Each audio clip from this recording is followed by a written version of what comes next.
Welcome to our channel, Crime Loom, the place where true crime stories come alive. Alcatraz was the strongest prison in America, built on an island surrounded by cold water and deadly tides. People called it the Rock, and many believed escape was impossible. But in June 1962, three men, Frank Morris and the Anglin brothers, tried the unthinkable. With spoons, fake heads, and a raft made from raincoats, they slipped into the night. No bodies were ever found. Did they drown, or did they reach freedom? The truth remains a mystery to this day. The night was dark and the sea around the island moved with slow, heavy waves. Alcatraz sat in the middle of the cold water like a giant stone. People in San Francisco looked across the bay and saw the lights on the prison. They knew it was where the worst men were locked away. No one thought anyone could ever leave that place alive. The water was too cold, the currents too strong, and the guards too watchful. Alcatraz was called the Rock, and many said it was escape-proof. Inside the gray walls, Frank Morris walked slowly in his cell. He was quiet, small, and smart. The guards thought he was just another prisoner, but he was always thinking. He had spent his life moving from one prison to another. He had broken out before, and he always looked for a way to be free again. His eyes were sharp and his mind never rested. In nearby cells were two brothers, Clarence and John Anglin. They came from a poor family in Florida. As boys, they had learned to swim in rivers that were fast and cold. They knew how to work with their hands, building and fixing things. They had robbed banks, and for that, they ended up here, in Alcatraz. They did not like prison, but they were calm, polite men. They listened more than they spoke, and like Frank, they had their eyes open for chances. The three men had met inside the prison and slowly began to trust one another. Frank talked in short sentences, never too much. The Anglin brothers followed his lead. Together they formed a plan, one so bold that many would call it impossible. Every day the guards walked past their cells. Every night the guards shined lights down the rows. The men knew that even the smallest mistake could mean the end. But they also knew that staying meant growing old and dying behind bars. Frank began to study the cell walls. The concrete looked hard and solid, but in some places it was old and weak. The air vents near the floor were small, but maybe, just maybe, they could be made bigger. He tested the wall with a spoon. It scratched. It made a faint sound, but the prison was noisy with clanging doors, voices, and footsteps. The sound of the spoon blended in. A hole could be made little by little. Clarence and John listened as Frank explained. They looked at their own vents. Yes, the concrete there was also soft. They agreed to try. At night, they worked with spoons and small tools they made from metal scraps. They hid the pieces inside their pockets. Dust from the wall was packed away and flushed down toilets. It was slow, hard work. By day, they acted like normal prisoners. They played music in the prison band. They walked in the yard. They spoke kindly to the guards. No one guessed what they were doing. The nights grew longer, and the holes grew bigger. Soon, the men could fit their hands through the vents. Behind the walls was a dark corridor, a space used for pipes and wires. If they could crawl into that space, they would be one step closer to the roof, and then to freedom. But the plan needed more. If the guards found empty beds, the alarm would sound at once. They had to make it look like they were asleep in their cells. That was when John thought of making fake heads. He and Clarence collected soap, toilet paper, and bits of paint. From the barber shop, they gathered real hair. Slowly, they shaped heads that looked real enough in the dark. One night, a guard passed by and looked inside. The fake head lay on the pillow, half hidden under the blanket. The guard moved on, not knowing. The trick had worked, but there was still the question of the water. The bay was too wide to swim. The cold would kill them. They needed a boat, something strong enough to float all three of them. Clarence came up with the idea. They had raincoats, thick and rubbery. If they could sew them together, maybe they could make a raft. They began to collect every raincoat they could find. They patched them with glue, melted them with heat from the pipes, and made seams like those on a real boat. The raft began to take shape, hidden away above the cell block where no one ever looked. Each night, the men worked, their hands shaking with fear, but also with hope. Alan West, another prisoner, helped with digging and building, but he was slower. He struggled with his hole, and it was not ready like the others. The group decided to wait, giving him more time. The guards never saw. The prison believed itself too strong. The men looked out through the bars and saw the city lights of San Francisco shining across the dark water. Freedom was there, so close yet so far. They whispered to each other, making plans, counting the nights. Every small sound in the hall made their hearts jump. But they kept working. Frank's mind was sharp. He timed the guards. He learned their habits. He measured the hours when the prison was quietest. He told the brothers when to move and when to stop. Without his plan, nothing would work. And so the days turned into weeks, the weeks into months. Holes were widened, tools were hidden, heads were made, and the raft grew larger. The men grew thin with the stress of waiting, but their eyes were bright. They were getting ready. No one knew what would happen when the night came. No one knew if the sea would carry them to freedom or drag them under. But the men knew one thing.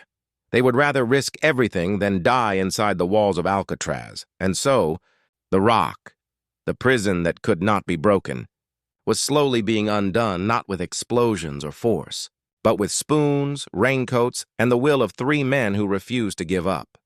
The summer air grew warmer, and the nights in Alcatraz felt heavy. The 3 men knew the time was close. They had worked for months.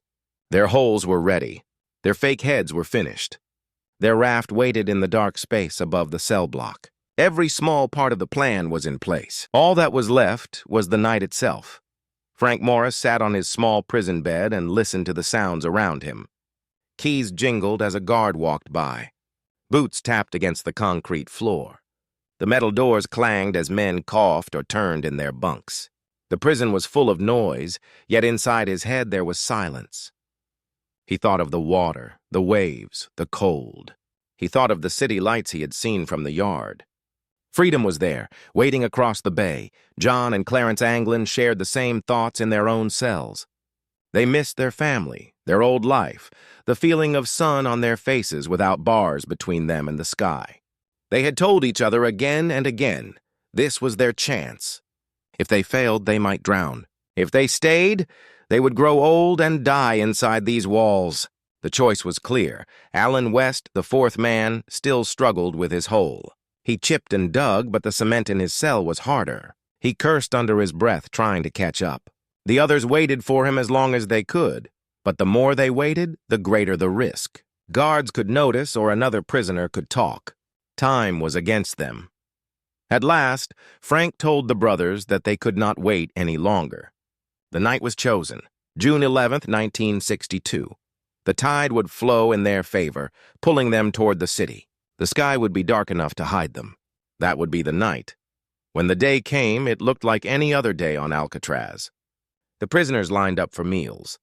Guards watched from their towers. The men walked in the yard. No one knew that 3 prisoners were about to try the impossible. As evening came, the men returned to their cells. The guards locked the doors and did their final rounds. The island fell into its usual rhythm. The city lights flickered across the bay.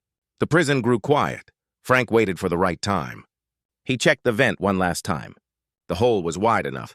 He pushed the fake head onto his pillow, carefully tucking the blanket around it. In the dim light, it looked real, as if he were sleeping soundly. He knelt down, pulled away the vent, and crawled into the dark hole. His body scraped against the rough cement, his arms pulling, legs pushing. The air was tight and dusty. At last, he slipped into the service corridor. It was cold, damp, and filled with pipes, but to him it felt like the first real step toward freedom. Nearby, Clarence and John did the same. They left their fake heads on their pillows and crawled through their holes. Their hearts pounded. Every sound seemed too loud. The scrape of metal, the thud of a shoe, it all felt like it would bring a guard running. But the night stayed quiet. Alan West worked in his cell. He chipped and pulled, but his hole was too small. He tried again, his hands bleeding. He could hear faint sounds above, the others moving into the corridor. His heart sank. He was not ready. He could not fit through. In the end, he stayed behind, trapped by the hard cement. His dream of escape ended there. Frank, John, and Clarence climbed up the pipes inside the corridor. They moved slowly, their bodies shaking from the effort. They pushed open a vent near the top and slipped out onto the roof of the prison. The night air hit them like a slap. The wind was strong and the roof was slick. They crawled low, careful not to be seen by the towers. Step by step, they crossed the roof and found their way down a drain pipe to the ground. At the shoreline, hidden in the dark, was the raft they had built.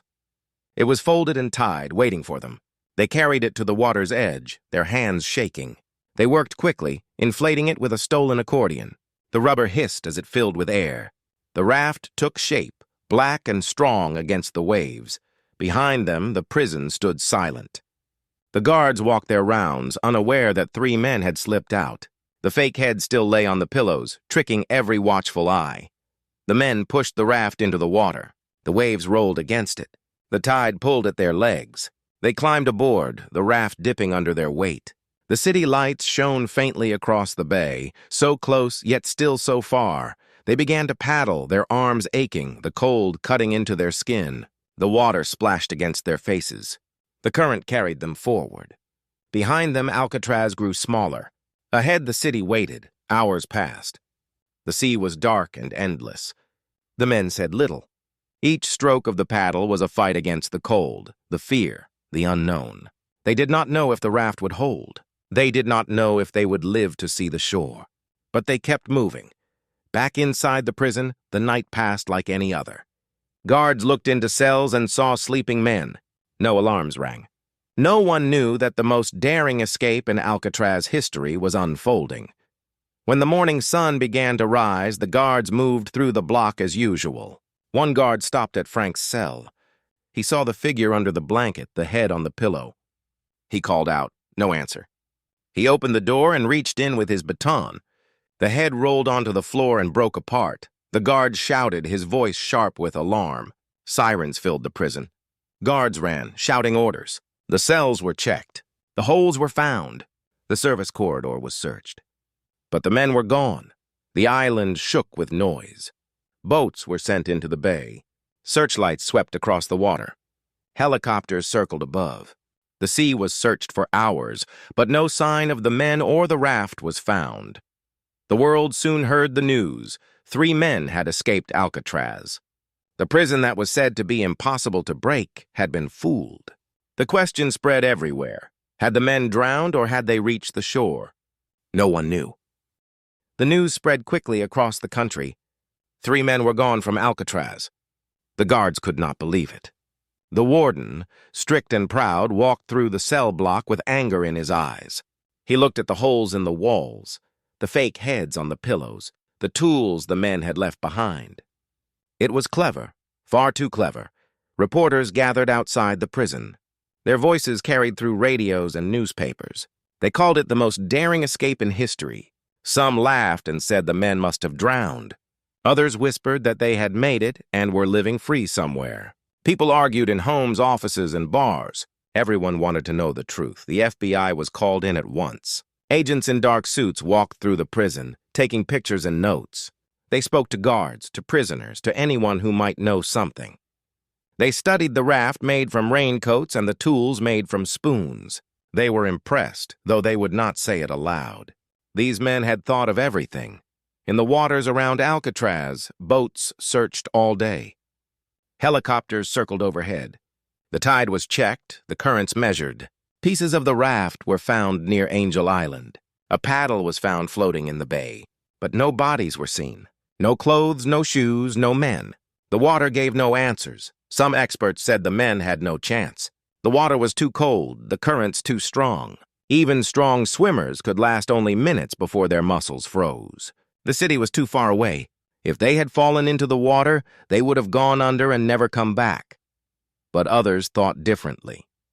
The Anglin brothers had grown up swimming in rivers colder than most could bear. They knew how to handle water, and Frank Morris was careful, always thinking ahead.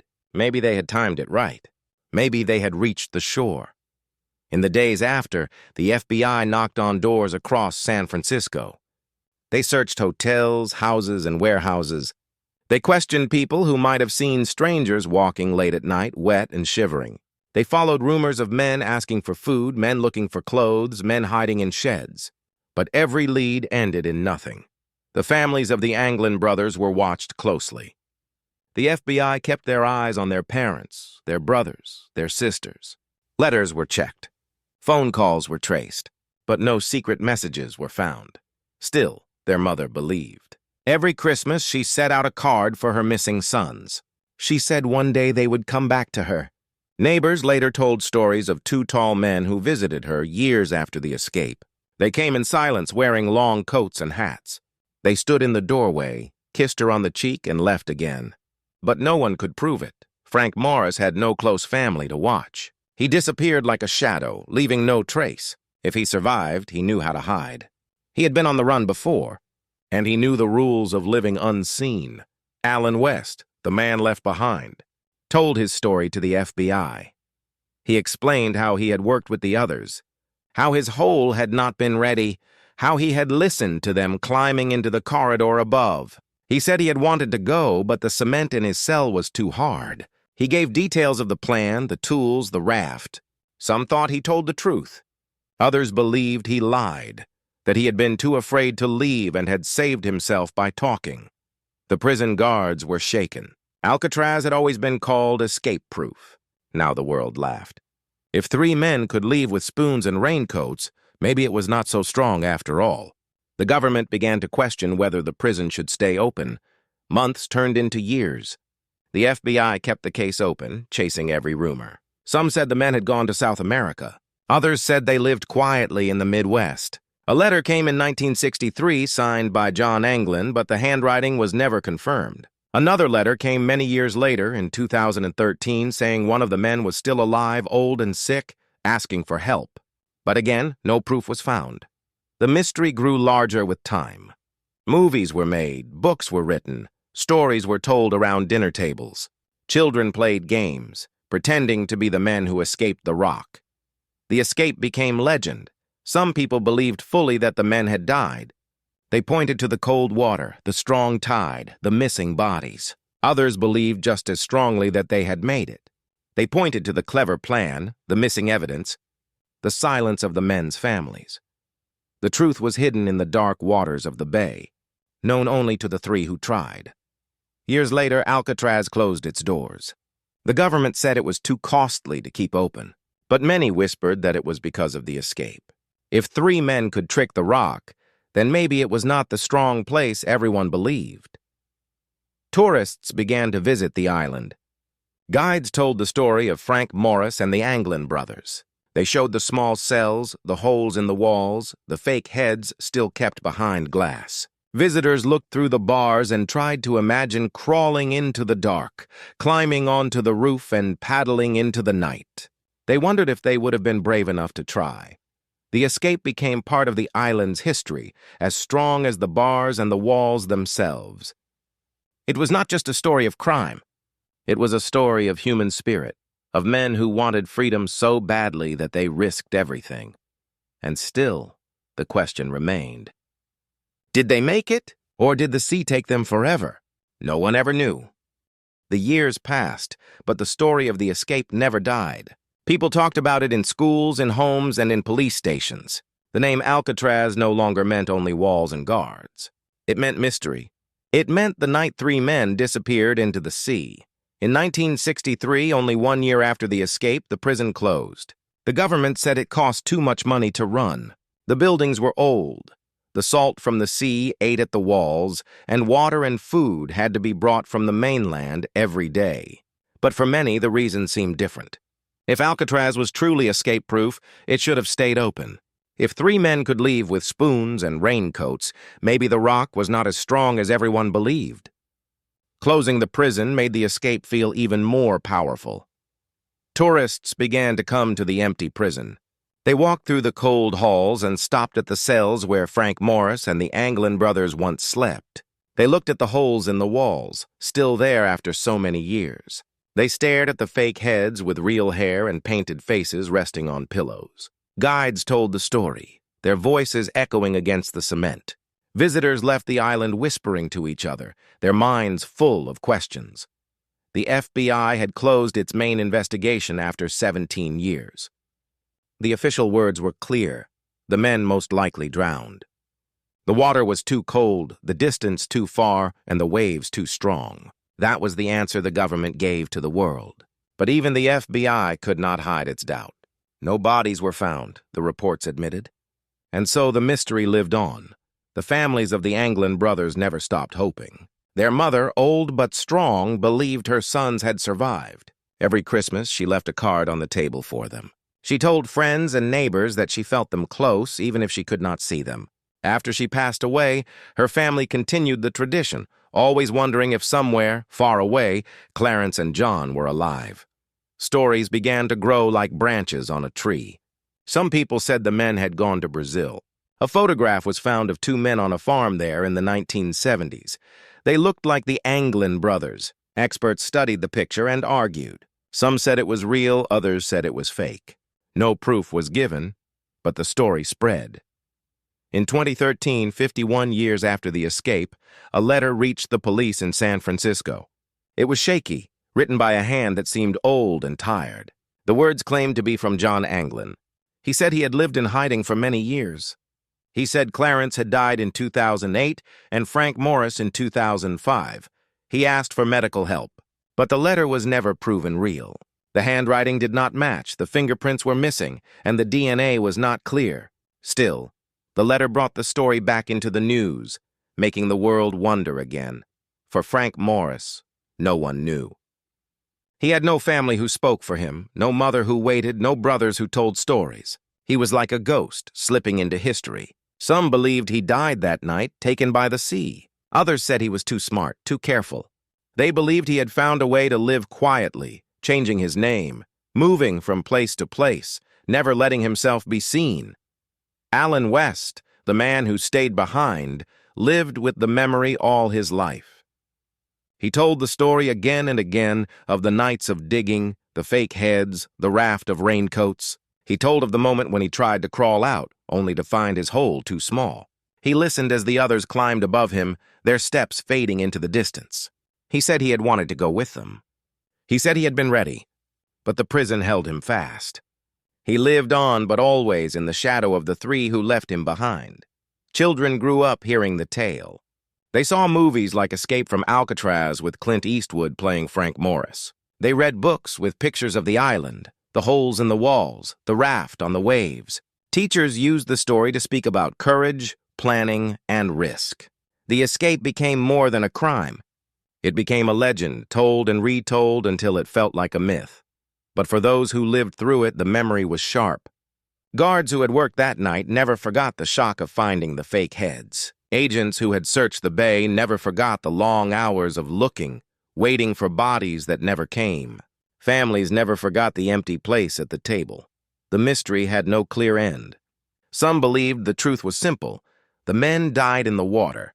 Others believed the truth was hidden. The men had lived, silent and free, far from the rock. Time moved on. The prison became a museum, a place for tourists and school trips. The cells stayed the same, small and cold. The city lights still shone across the bay, just as they had that night in 1962. The waves still crashed against the rocks, cold and strong. Visitors stood at the edge of the island, staring at the dark water, and asked themselves the same question. Could they have made it? The escape of Alcatraz remained a puzzle, locked between history and legend. No proof ever came, no final answer was given.